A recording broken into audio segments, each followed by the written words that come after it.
Ito po yung kasalan na wini-wish o pinapangarap ng bawat babae sa pagharap sa altar.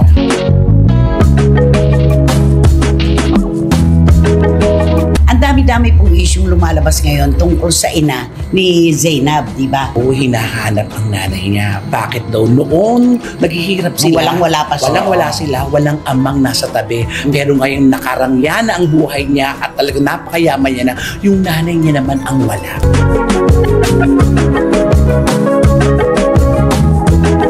Pumunta pala yung ina. Ayon doon sa post niya, doon sa kaibigan. Yes. Nagpunta siya doon sa venue, kinausap niya ang gwardiya, ayaw siyang papasukin. Matindi raw ang bili ni Zainab na huwag papasukin ang kanyang nanay.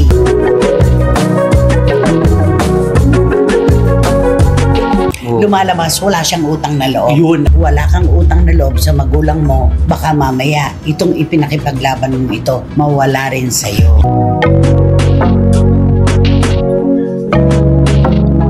Bitiranang kolumnista na si Christopher Min nagulat sa nakalkal at chismis sa mga magulang ni Zainab Harake. Kung bago lang kayo dito sa aking YouTube channel, huwag kalimutan mag-subscribe at pindutin niyo na rin ang notification bell para ma-notify kayo sa ating susunod na video. Maraming salamat!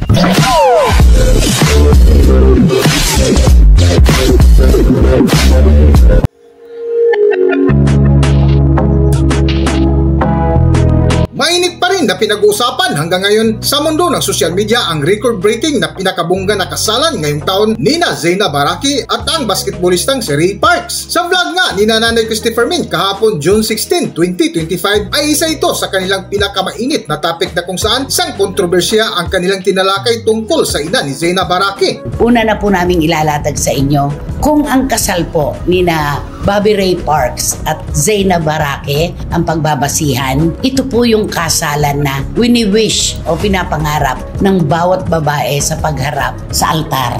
Di ba? Ay, oo. Ito ang tinatawag talagang bonggang-bongga. Diba? Gown, 5 million. Sobra. Ang cake, hindi totoong 2 million. Ay, 2 meters lang. Diba? Pinakamagastos doon na kasal ng taon nito. Sobra. 30M daw. Grabe 30M. naman kasi. So, kasi yung alam mo naman yung sa Tagaytay, yung kanilang venue lang. Grabe. Akala ko nga tubig yun eh. Nung una, nung pala salamin. Yung aerial shot kasi parang tubig. Ang galing, may effect. Yes, totoo yan. At totoo po mga kachika, kapag ang kasalan pong ito ang pinagbasihan, talagang medyo maaandap yung mga susunod sa kanila. Dahil napakabongga talaga nito, di ba? Parang mahirap sundan. Oo, grabe.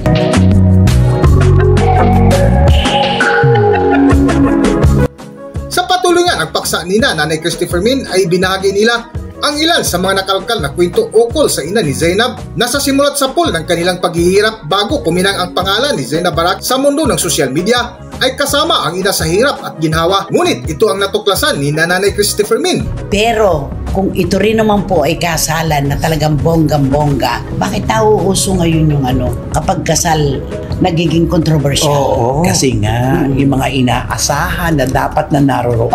Ay hindi nakikita. Oo, totoo yan. Ang dami-dami pong isyong lumalabas ngayon tungkol sa ina ni Zainab, di ba? Yun po kasing relasyon nilang mag-ina, nalaman natin sa kanyang vlog, di ba? Nung una, nung nagsisimula pa lang siya, correct. Kung paano pong sa kalye magkasama silang mag-ina, kung paano pong tumayong ama at ina ang kanyang nanay sa pagkawala ng kanyang ama dahil iniwan daw sila.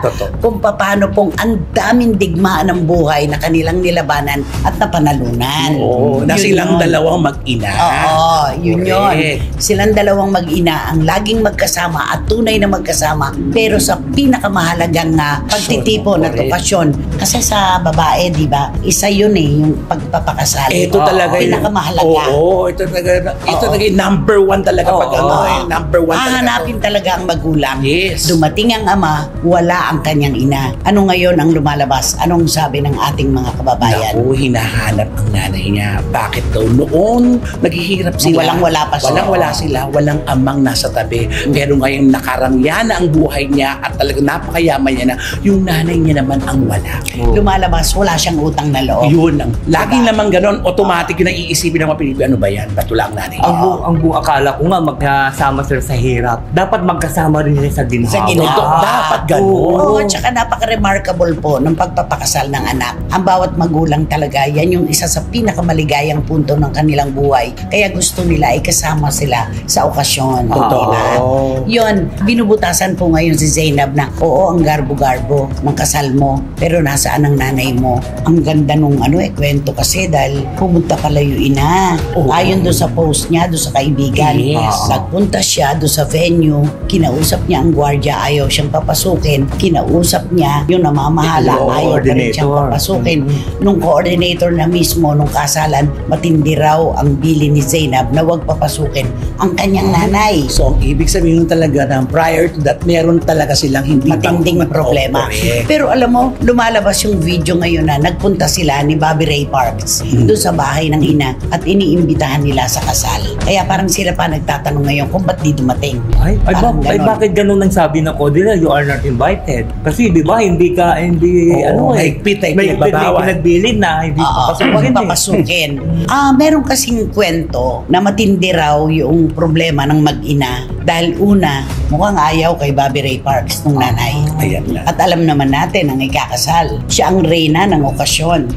Si Bobby Parks ang hari. Totoo. Siyempre, kung sino ang mahal ng anak, yun ang masusunod. Kakalabanin ng kahit sino, maging ang magulang, maipanalo lang ang kanilang pagmamahalan. Totoo naman. Ganun yun. Oo, lalo na't ikaw pa ang breadwinner ng pamilya. Siya talaga yung inaasahan. Siya yung bulsa ng pamilya. Ngayon, ayaw daw. So, yun ang parang isa. Pangalawa, nalulung daw sa sugal ang nanay ni Zainab. Yan. At isa daw yun sa mga dahilan kung bakit hindi sila magkasundo at yun ang pinag-awayan.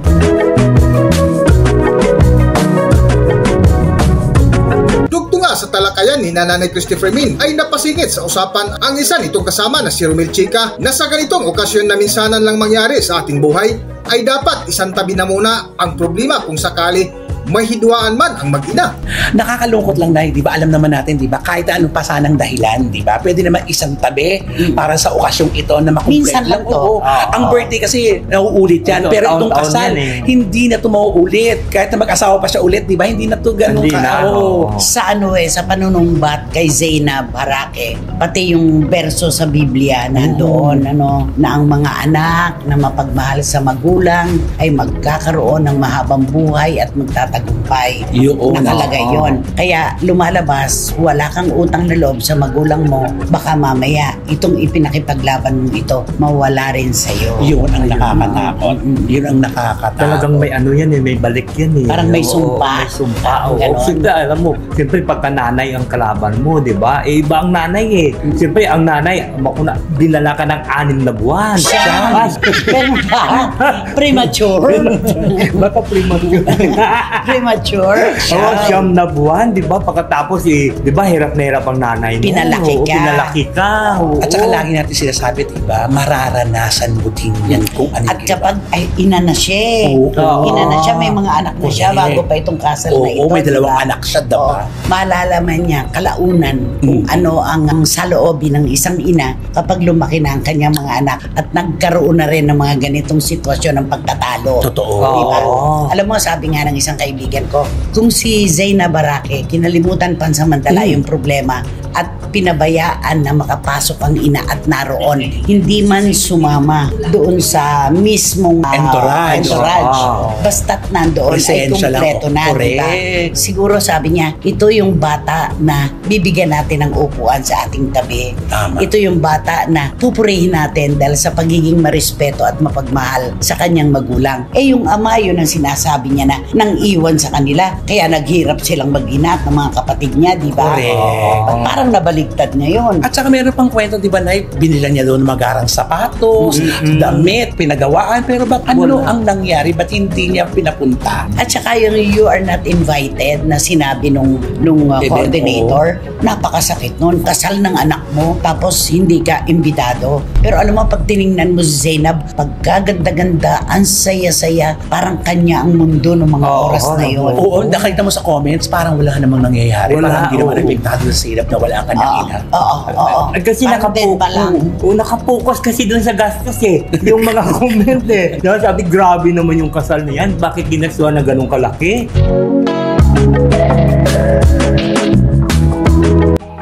Isa nga sa kahilingan ng ilang netizens ang kasagutan ng sikat na vlogger-influencer na si Zainab Haraki na kung saan inaantay nila ang paliwanag kung bakit hindi kasama ang ina sa nasabing okasyon na kahit si Nanay Christie ay napatanong din na kung saan naging mainit na kontrobersiya ngayon. Para sa buong kwento, narito ating panoorin at pakinggan ang video. Sana mag-ere din siya na ng kanyang saloobin para hindi nagtatanong ang mga tao. At para hindi siya napagbibintangan Yes. na walang utang na loob na anak na hindi marunong lumingon sa pinanggalingan. Kasi sa iyo din naman nagmula yung mga kwento kung paano ninyong nilabanan ang mundo ng nanay mo pagkatapos sa pinakamahalagang okasyon sa buhay mo na dapat ay nandun ang mga magulang mo saka siya wala. Natural mabubutasan ka. Yes.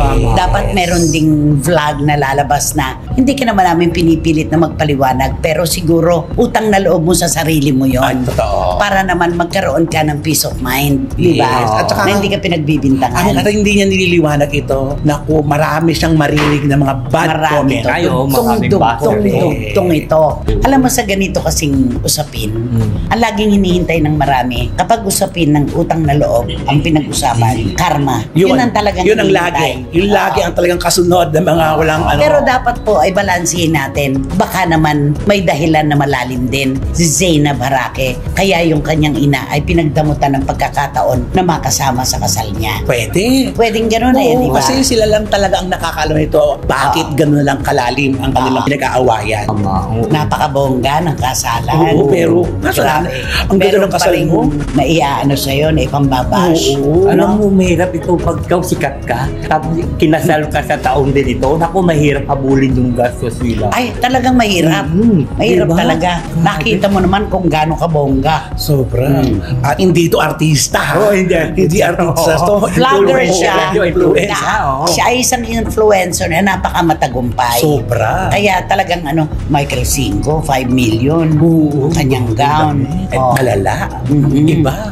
Kaya naman niya eh. Wala. Kaya Oo. naman niya. Maning-mani sa kanya. Kaya lang nga, di ba sasabihin mo, nandyan ang lahat. Bonggang-bongga ka. Pero may naibubutas pa rin sa Oo. kanya. Yung punto na wala ang kanyang ina sa kasal niya. Pinakamahalaga yan para sa isang magulang at sa anak, yung pagpapakasal. At ako sana isang araw matagpian itong problemang ito. At sana hindi nagkamali ng pagpili si Zainab Haraki kay Bobby Ray Parks para wala nang masabi sa bandang dulo ng kwentong ito. Tama. Na? Hanggang dito na lang muna ang ating video at kung nagustuhan nyo, huwag kalimutan mag-subscribe at pindutin nyo na rin ang notification bell para ma-notify kayo sa ating susunod na video. Maraming salamat.